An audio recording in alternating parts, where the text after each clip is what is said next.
सभी साथियों को नव बधाई और जय भीम।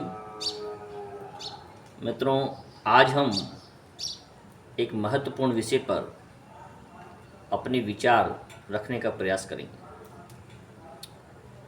हाल ही में 1 अगस्त 2024 को सुप्रीम कोर्ट के द्वारा ये फैसला दिया गया कि SC/ST के अंदर भी वर्गीकरण किया जाए, उप वर्गीकरण किया जाए और क्रीमी की सीमा लगाई जाए। कहने का तात्पर्य सीधा सा है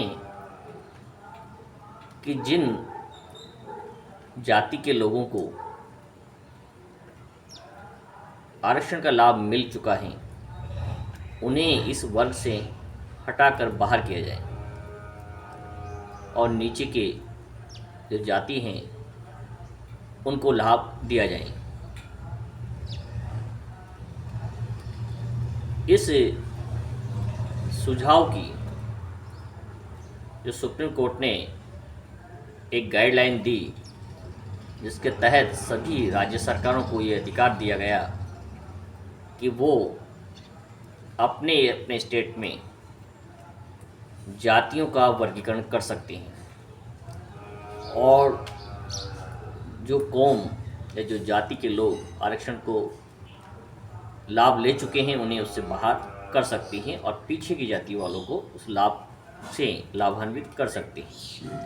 ये अधिकार राज्यों को देने का प्रयास किया गया। ये एक ऐसा ज्वलंत विषय है जिस पर सभी राजनेता और सभी विचारक चुप रहे और आज भी कोई खुलकर नहीं बोल रहा है। लोकतंत्र में सभी को विचार अभिव्यक्ति की आज़ादी है। एक राजनेता इसलिए नहीं बोलना चाहता है क्योंकि वो अपने वोट बैंक को नहीं खोना चाहता है। एक राजनीतिक दल इसलिए नहीं बोलना चाहता है क्योंकि वो एक बहुत बड़े तबके, जिनकी संख्या 30 करोड़ के आसपास है, उससे वंचित नहीं होना चाहता है, उससे नाराज़गी नहीं लेना चाहता। अभी जिम्मेदारी आ जाती है आम नागरिकों की, वो अपने विचार निश्चित रूप से रखें और समाज के अंदर स्थिति को स्पष्ट करने का प्रयास किया जाए। हम किसी भी कोर्ट के फैसले का विरोध नहीं करना चाहते हैं, लेकिन उसकी प्रासंगिकता समाज के लोगों के बीच में जानी चाहिए। ये वो गाइडलाइन है जिसके आधार पर कोई भी राज्य जातियों का वर्गीकरण कर सकता है और किया जाने की संभावना है।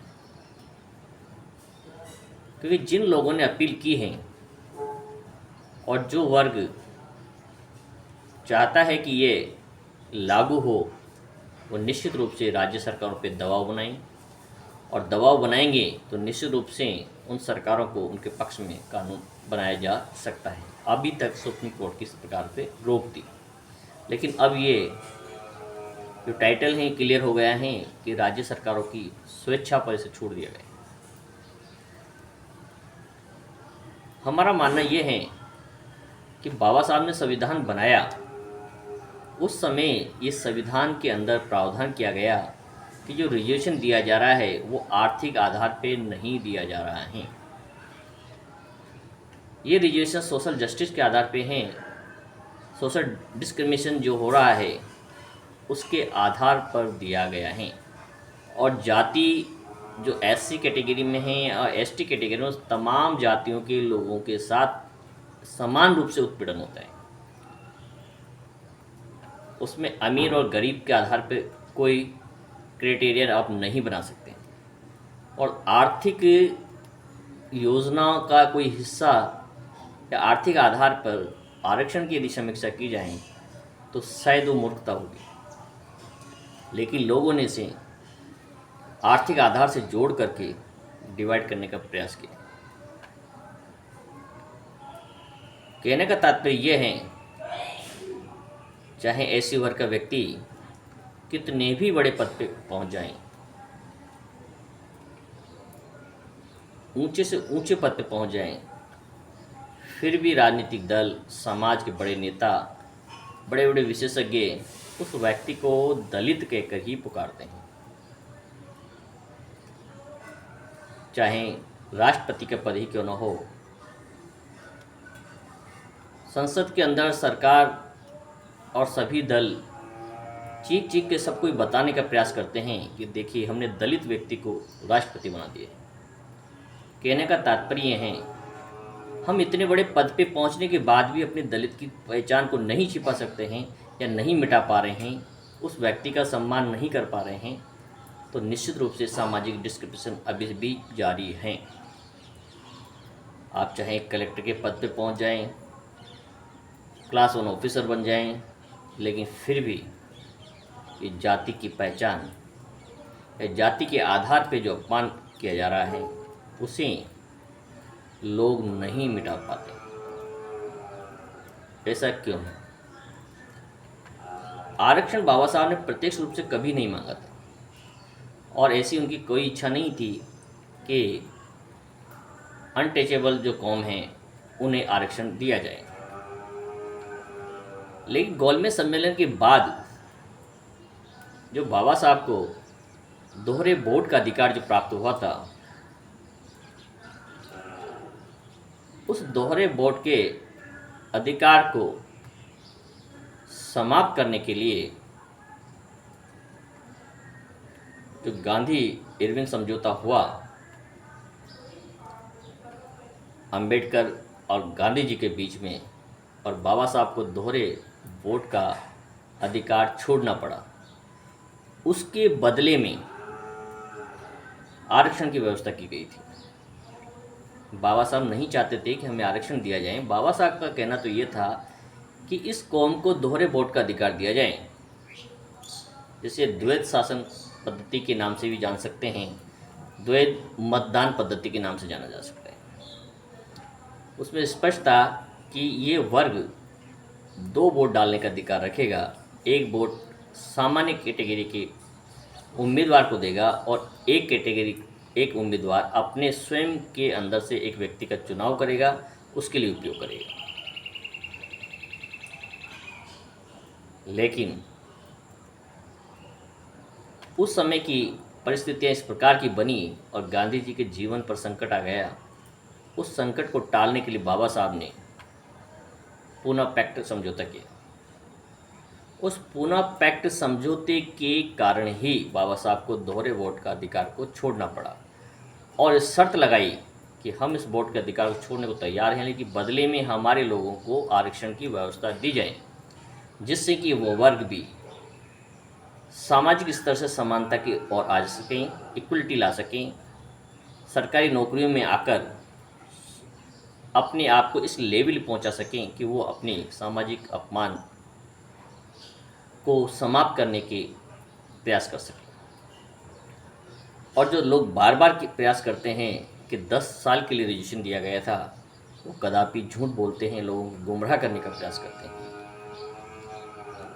वो रिजर्वेशन सिर्फ और सिर्फ राजनीतिक के लिए दिया गया था और 10 वर्ष अर्थात 2 बार लोकसभा के चुनाव लड़ने तक के लिए ही उस रिजर्वेशन की व्यवस्था की गई थी। लेकिन तमाम राजनीतिक दल आए, सरकारें बदली, लेकिन उस 10 साल के जो रिजर्वेशन था, राजनीतिक आरक्षण था, उसे बिना कहें, बिना कोई आंदोलन किए, बिना कोई डिमांड किए निरंतर सरकारें बढ़ाती चली गई, जिस आरक्षण की शायद अब कोई आवश्यकता नहीं। तो सबसे पहले आरक्षण जो ख़त्म होना चाहिए वो है राजनीतिक आरक्षण, क्योंकि जो लोग इस वर्ग से जाते हैं वो शायद इतने सक्षम हो गए होंगे कि अब वो जनरल सीट से लड़कर भी चुनाव जीत सकते हैं। लक्ष्य तो ये था कि कुछ समय के बाद जाकर इस देश में परिस्थितियाँ ऐसी बन जाएगी कि किसी को आरक्षण की आवश्यकता नहीं पड़ेगी। यदि ईमानदारी से सरकारें इस आरक्षण को लागू करती तो आज परिस्थितियां कुछ अलग होती और निस्संदेह आरक्षण को ख़त्म हो जाना चाहिए था, लेकिन ऐसा नहीं हुआ। आज भी जब हम डाटा उठा के देखते हैं तो लाखों की तादाद में एससी और एसटी का बैकलॉग खाली पड़ा हुआ है। उन्हें कोई सरकारें भरने पर ध्यान नहीं देती। सुप्रीम कोर्ट न्यायपालिका में किसी प्रकार का रेजुलेशन नहीं है, तो वहाँ तो हमें सामान्य रूप से लाभ मिलना चाहिए था, लेकिन इस वर्ग के व्यक्ति वहाँ पर देखने को नहीं मिलते हैं। कोलिजियम व्यवस्था के आधार पर वहाँ पर चुनाव होता है, जिसमें एक विशेष वर्ग के लोगों को ही लाभ दिया जाता है। न कोई परीक्षा है, न कोई इंटरव्यू है, किसको क्या करना है ये वो व्यवस्था स्वयं देखेंगी। किसी को प्रश्न पूछने का कोई प्रश्न नहीं होता है। देश में क्लास 1 के ऑफिसर्स को देख लें, क्लास 2 ऑफिसर्स को देख लें, और वहाँ जनसंख्या के अनुपात में सरकार को ये आंकड़े रखने चाहिए कि इनकी जनसंख्या के अनुपात में इन पदों पर क्या इनके कर्मचारी को सेवाएं मिल पा रही हैं या वो प्रतिनिधित्व कर पा रहे हैं। आज के समय में भी जो केंद्र सरकार के अंदर 15% एससी को और 7.5% एसटी को रिजर्वेशन दिया गया है। क्या क्लास 1 और क्लास 2 के अंदर न्यायपालिका के अंदर क्या इस अनुपात में कर्मचारियों का चयन हो रहा है? क्या सरकार के पास कोई स्पष्ट इस प्रकार के आंकड़े हैं? नहीं है। तो सर्वप्रथम तो सबसे पहले प्रयास ये होना चाहिए कि जो काम 70 सालों में नहीं हो सका उसे पूर्णतः एक बार 100% लागू किया जाए, उसके बाद इसे खत्म करने का प्रयास किया जाए। और रहा कि किस जाति को आप बाहर करेंगे और किस जाति ने कितना आरक्षण का लाभ ले लिया है, तो ये तो तभी तय हो पाएगा जब जाति के आधार पर जनगणना हो। जब हमें ये पता ही नहीं है किस जाति के लोग एससी के अंदर कितनी तादाद में हैं और किस जाति की संख्या नाम मात्र और नगण्य हैं, तो फिर हम कैसे तय कर सकते हैं कि इस जाति को अलग कर दिया जाए और इस जाति को अब लाभ दिया जाए। किसी भी सरकारों के पास आज तक कोई आंकड़े नहीं हैं कि एसटी वर्ग में किस जाति की संख्या कितनी है। ये आंकड़े भले ही हो सकते हैं कि किस जाति के लोग कितने पदों पर आसीन हैं या कितने सेवाओं में आ चुके हैं, लेकिन ये आंकड़े नहीं हैं कि इस जाति के व्यक्ति की संख्या इस वर्ग में इतनी है। जब आपके पास जातियों के आंकड़े नहीं हैं तो हम किस आधार पर इसका वर्गीकरण करना चाहते हैं? निश्चित रूप से एक परिवार में कुछ भाई बुद्धिमान होते हैं, कुछ ताकतवर होते हैं और कुछ कमज़ोर भी होते हैं, लेकिन इसका तात्पर्य ये नहीं कि उन ताकतवर जो परिवार जो भाई हैं उसे उस परिवार से काट कर अलग कर दिया जाए। यदि ऐसा होगा तो वो जो तबका पीछे रह गया है वो हमेशा पीछे ही रह जाएगा। क्रिमिनल लगाया जा सकता है, लेकिन उसके भी निश्चित मापदंड होने चाहिए। क्रिमिनल न्यायपालिका में लगाइए, राजनीति में लगाइए। सर्वप्रथम यदि राजनीति में आप क्रिमिनल लगाते हैं, ये वर्गीकरण का फार्मूला लागू करते हैं, तो निश्चित रूप से बहुत बड़ा क्रांतिकारी परिवर्तन आएगा और लोग सामान्य ही आपके समर्थन में खड़े हो जाएंगे। जो राजनेता एक बार ऐसी वर्ग से जीत करके, अपने रिजर्व वर्ग से जीत करके सांसद बन जाता है, तो उसको दोबारा उस सीट से टिकट नहीं मिलना चाहिए।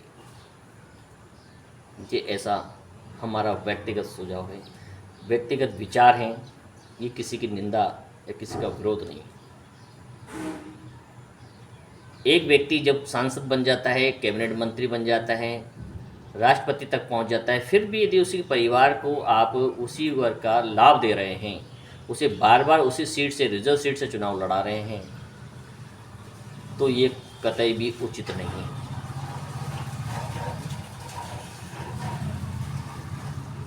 आप देखेंगे के लोग बरसों से हिंदुस्तान के अंदर आप पार्लियामेंट के मेंबर्स की यदि लिस्ट उठा के देखें तो 99% व्यक्ति केवल और केवल अपने रिजर्व कोटे से ही चुनाव जीत कर आता है।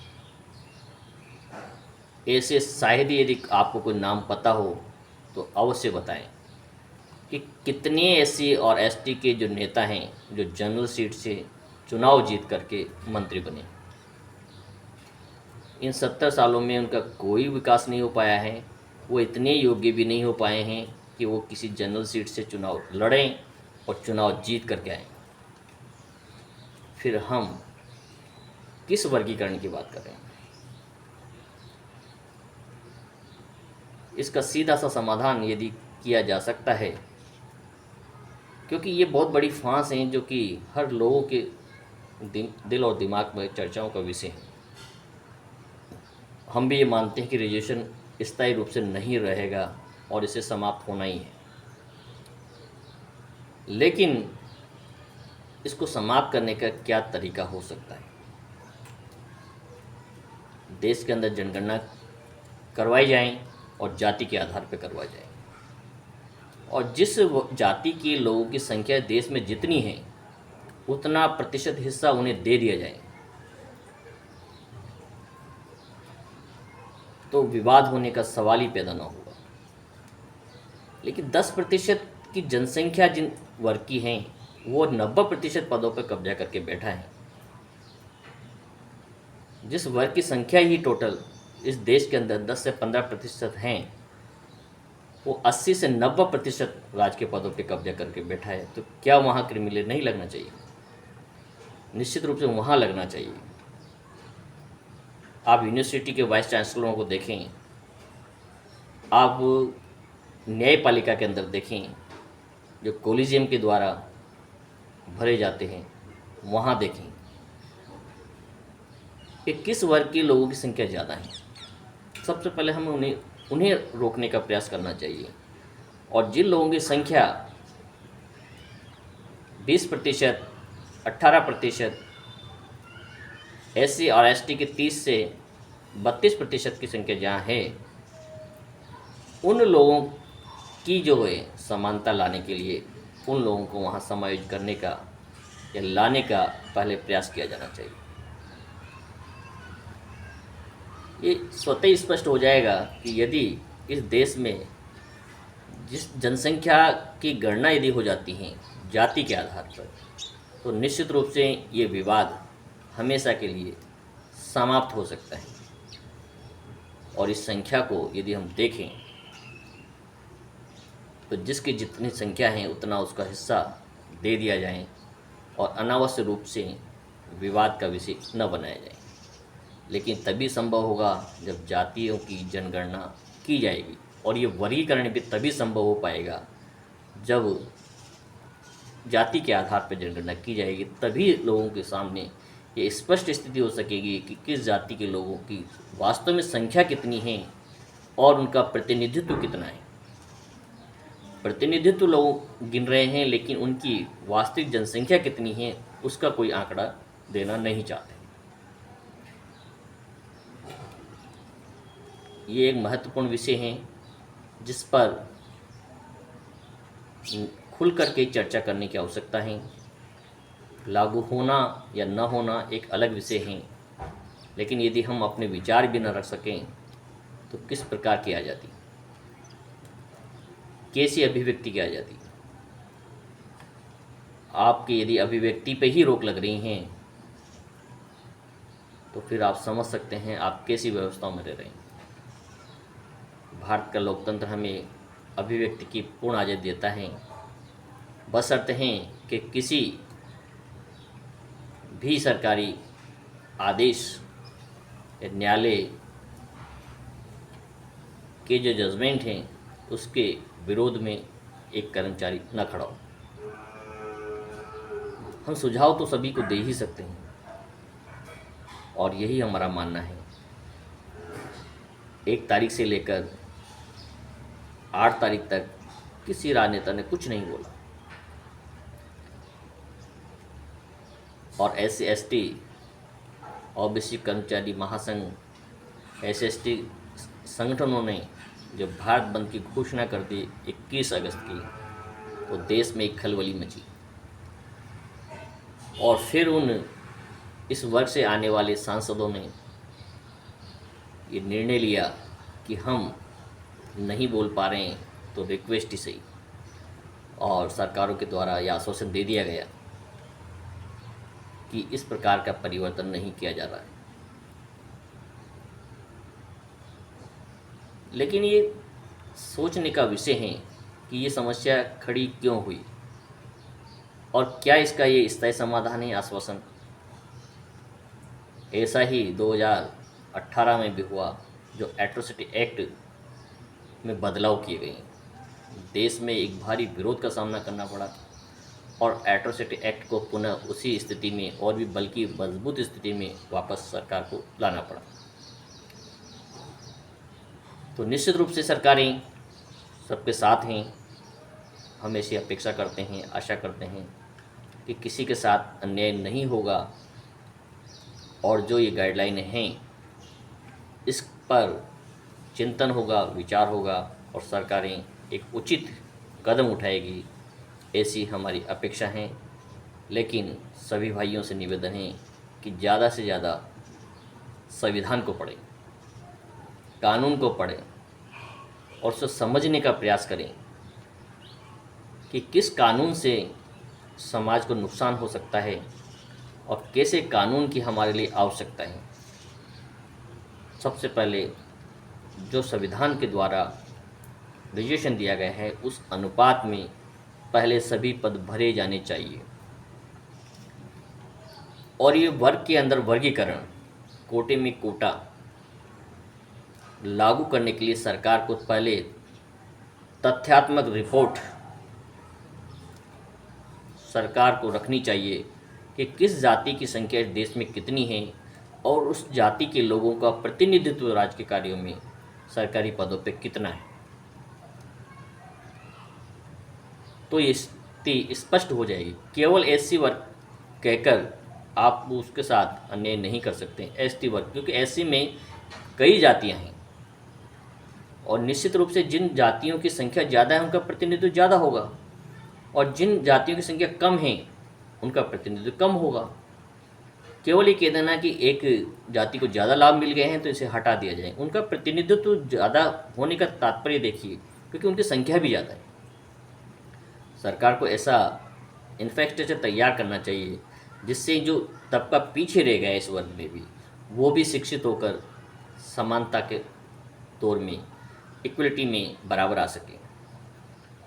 उसके अंदर भी जो कमियां हैं, उसे प्रॉपर एजुकेशन नहीं मिल पा रही हैं, प्रॉपर इंफ्रास्ट्रक्चर नहीं मिल पा रहा है, स्कूलों में प्रॉपर स्टाफ नहीं हो पा रहा है, यूनिवर्सिटीज़ के अंदर बराबर उनकी जो शिक्षा की व्यवस्था नहीं हो पा रही है, तो उसे दुरुस्त करना चाहिए। निश्चित रूप से वो भी आगे आएगा, क्योंकि आर्थिक संबल देना आरक्षण का कोई आधार नहीं था और ये सामाजिक जस्टिस के हिसाब से दिया गया था। और आज तक हमारा ऐसा मानना है कि चाहे आप कितने भी बड़े पद पे हो जाएं और उस स्थिति में पहुंच जाएं, लेकिन आपके अपमानित होने और प्रताड़ित होने का सिलसिला यूं ही चल रहा है। जब एक मुख्यमंत्री को दलित मुख्यमंत्री कहा जाता है, एक राष्ट्रपति को दलित राष्ट्रपति कहा जाता है, तो इस देश में कोई उसका विरोध नहीं करता है। ये बड़ा दुर्भाग्य और सोचने की बात है कि हम इतने बड़े पद पर पहुंचने के बाद भी यदि हम अपने दलित की पहचान नहीं मिटा पा रहे हैं और इस सरकारें जानबूझ करके, इंगित करके उसे दलित साबित करने का प्रयास कर रही हैं, तो बताइए कि किस प्रकार से सामाजिक न्याय, सोशल जस्टिस हो रहा है। इसलिए मित्रों, हमें पढ़ने की आवश्यकता है, समाज को जगाने की आवश्यकता है। एक इस आरक्षण के सोशल जस्टिस जो हैं, सामाजिक अपमान, इसका एक सीधा सा तरीका एक और हो सकता है, जो अभी शायद तमिलनाडु सरकार ने ऐसा प्रयास किया था कि जितने भी राज कर्मचारी हैं या जितने भी पदाधिकारी हैं या किसी किसी भी प्रकार से स्कूल यूनिवर्सिटी में पढ़ने वाले बच्चे हैं, सबके सरनेम को हटा दिया जाए।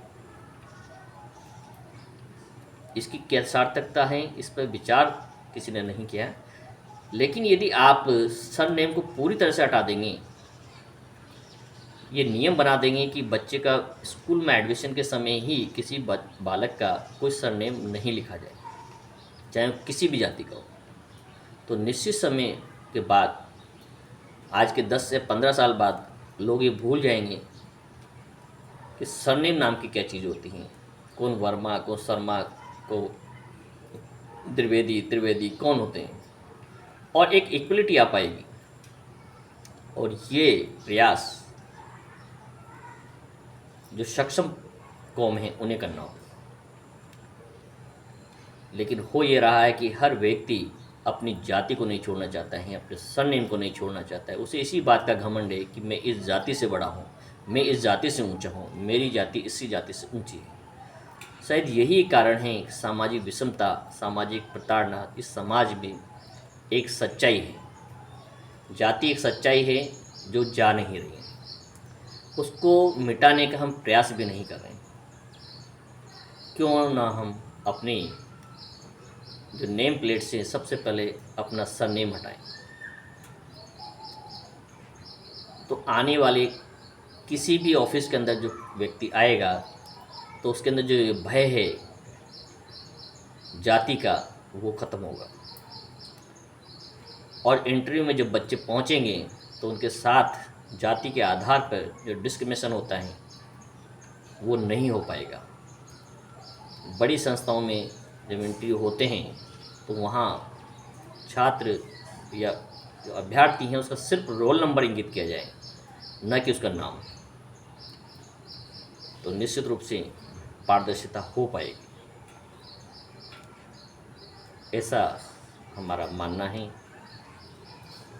आपको ये विचार हो सकता है कहीं से कुंठित करें, लेकिन हमारा ऐसा कोई भाव नहीं है, ये हमारे सुझाव मात्र हैं। और यदि आपको ऐसा लगा कि इस प्रकार की चर्चा हमें करनी चाहिए, समाज के अंदर ऐसे विचार उठने चाहिए, तो इन विचारों को आप अपने मित्रों को शेयर कर सकते हैं और चैनल को सब्सक्राइब कर सकते हैं। आपके सब्सक्राइब करने, लाइक करने से ही हमारे जैसे विचारकों को अपनी बात को रखने में एक संबल प्राप्त होता है और नए से नए विचार समाज के बीच लाने का एक प्रयास कर सकते हैं। आपने हमारी वाणी को सुना, इसके लिए बहुत बहुत आभार, धन्यवाद।